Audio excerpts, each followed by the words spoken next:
Баршаңызға жалынды сәлем достар. Бүгін сіздерге 2006 жылғы «Население 436» атты фильмін қысқаша айтып беретін боламын. Достар, алдыңғы видеода ең активный подписчиктерге пиар жасаймын деп уәде берген болатынмын. Солардың бірі Простой Казак каналы. Бұл жігіт Free Fire ойынына қысқаша обзорлар жасайды. Бәріміз бірге оның бірінші видеосындағы просмотрлар санын 1000-нан асыра кетейік. Ал біз көпке созбай осымен бастаймыз. Рокфелл қаласында нәресте дүниеге келген сәтте бір жігіт жол апатына ұшырайды. Жерлеу кезінде марқұмның қызы Аманда болған жайтқа сенетін емес және бұл қалада үлкен қарғыс бар деп ойлайды. Ал қала тұрғындары болса қызды ауру санап оны емдеуге жібереді. Рокфелл қаласының халық санын тіркеу үшін Стив атты жігіт қалаға қарай жолға шығады. Жолай заправкаға тоқтап, қалаға баратын жолды сұрағанымен адамдардың оған жауап беретін түрі жоқ. Біраз уақыттан соң Стив аман-есен қалаға жетеді. Қалаға кірген сәтте аттан құлаған қызды көрген Стив шұңқырды байқамай көлігін бұзып алады. Енді қыздан жағдайын сұрап барса, қыз оған тек бұл қалаға ешқашан кірмеуге кеңес береді. Жергілікті шерифтің орынбасары Боб Стивті қалаға жеткізіп, оны әкіммен және шерифпен таныстыруда. Осыдан кейін Стивке уақытша орын іздеп, Боб оны жасы келген әйелдің үйіне әкеледі. Стив сол жерден аттан құлаған Кортни атты қызды қайта кезіктіреді. Біраз уақыттан соң қала тұрғындары дауыс беріп, алдағы қала фестивалінің иесі кім болатынын анықтамақшы. Бұл конкурсты Руби атты әйел жеңіп шықты, ал қалған қатысушылар оның жеңісін қызғанады.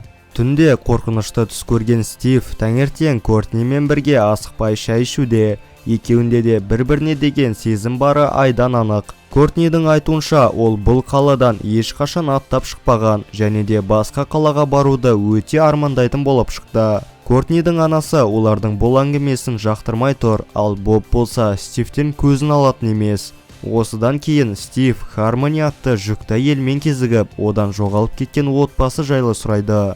Хармони бұл сұраққа бәрі Құдайдың қалауы бойынша деп жауап береді. Бұндай жауап күтпеген Стив бұл қаланың халық саны неге 436-дан аспайды деп сұрағанда, Хармонидің түрі өзгеріп, бәрі солай болу керек деп кетіп қалады. Емханада жатқан Аманда Стив көрген қорқынышты түсті көреді.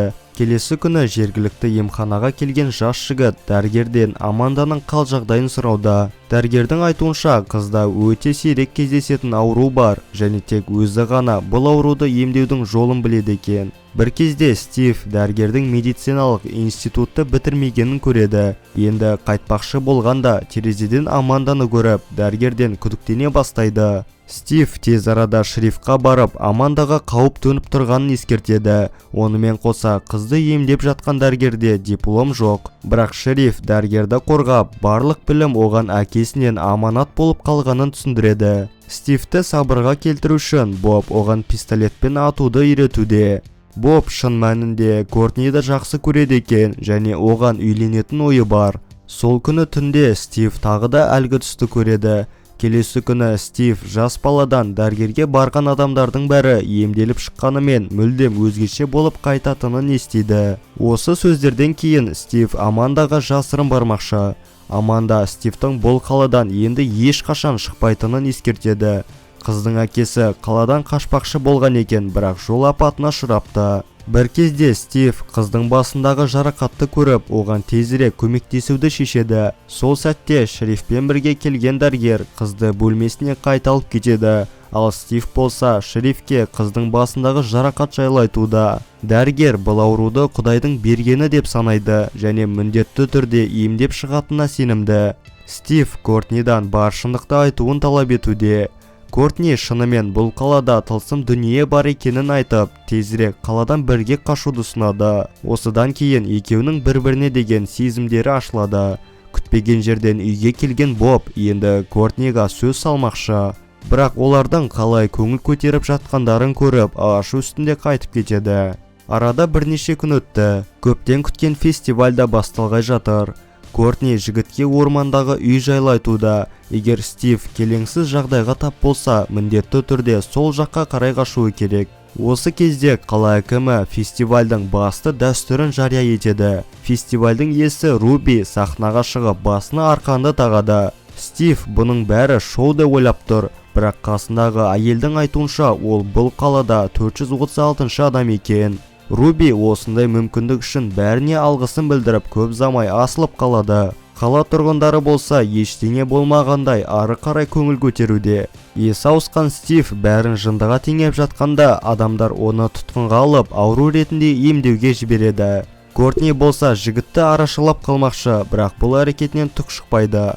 Олар Стивті дәрігерге апарған соң, қала әкімі Стивке бәрін түсіндірмекші. Әкімнің айтуынша Рубиге ең керемет мүмкіндік түскен екен. Аңыз бойынша осыдан 200 жыл бұрын қала тұрғындары саны 436 болған және бәрі тыныш өмір сүріпті. Бір күні күтпеген жерден 437 адам келіп бәрін өртеп жіберген екен. Халық қаланы қайта тұрғызып, енді адам санын 436-дан асырмауды шешкен болып шықты. Кімде-кім қашатын болса, оған Құдай жазасын береді. Дәрігер емдеуді көпке созбай қазірден бастамақшы. Сөйтсе, дәрігердің қарамағында Стивпен қоса Кортни де бар екен. Қала тұрғындары Стивтің досына Стивтің атан хат жібереді. Ендігіден бастап Стив жұмыстан шығып, осы қалада қалуды шешкен екен. Арада біраз уақыт өткен соң, Стив есін жинап, Кортни айтқан ормандағы үйге қарай қашады. Кортнидің анасы тезірек полицияға қоңырау шалып, Стивтің қашып кеткенін ескертеді. Ормандағы үйге келген Стив сол жерден Джон атты жігітті кезіктіреді. Бұл жігіт қалаға 3 жыл бұрын келген екен және Стивке түк болмаған сияқты кейіп танытуды ескертеді. Шерифпен дәрігер келген сәтте Стив бәрі дұрыс екенін айтып, Джон оны қонаққа шақырғанын айтады. Дәрігер оны толықтай тексеруде, ал Стив болса бұл қалада өзімді бақытты сезінемін деп қояр емес. Бәрі кеткен соң, Джон Стивке бұл қаладан әлі ешкім тірі шығып көрмегенін айтады, бірақ ешкім білмейтін құпия жол бар екен.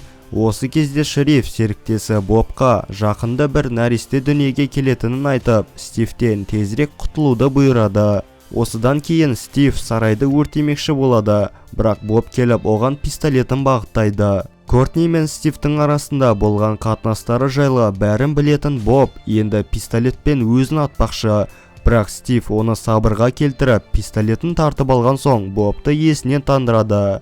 Енді Стив полицияның назарын аудару үшін сарайды өртеп жолға аттанады. Оқиға орнына келген шериф Бобты оятуда. Бобтың айтуынша Стив Кортниді алып қашуға кеткен екен. Осы кезде дәрігерге келген жас жігіт оған пистолетті бағыттап, Кортни мен Аманда жайлы бар шындықты айтуын талап етеді. Жертөлеге түскен сәтте Стив сананы тазарту методикасын және процесс болатын лабораторияны көреді. Онымен қоса жертөледен жоғалған отбасыны да тауып алады.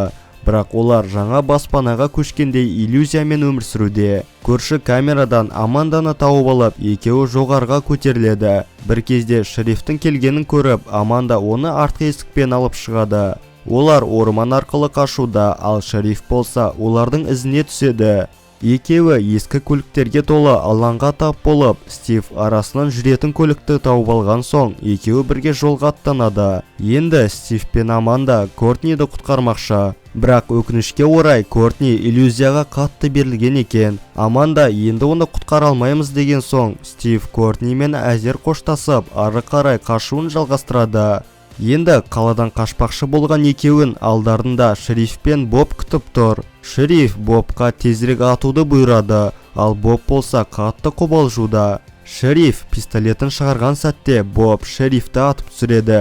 Стив көлікке қайта отырады, ал Боб болса оларға кетуге рұқсат береді. Екеуі алаңсыз кетіп бара жатыр, бірақ бір кезде көліктегі крест құлаған сәтте алдарынан үлкен КамАЗ пайда болып, осылай екеуі жол апатына ұшырайды. Арада біраз уақыт өтеді. Стивтің досы Фрэнк онымен кезікпекші болып Рокфелл қаласына келген екен. Ол да қалаға кіреберісте көлігін бұзып алады. Жаңа шериф оған көмектесуді шешеді, өйткені Хармони жақында егіздерді дүниеге әкеліпті. Шериф Стивтің қаладан бірнеше күн бұрын шығып кеткенін айтып, жігітті қалада болатын үлкен фестивальға шақырады, ал Фрэнк болса қуана-қуана келседі. Осымен біздің население 436 атты киномыз аяқталады. Достар, видеоны соңына дейін көргендеріңізге үлкен рахмет, және де лайк пен подписаться кнопкаларын басуды ұмытпаңыздар. Ал ендеше келесі видеода жүздескенше сау болыңыздар.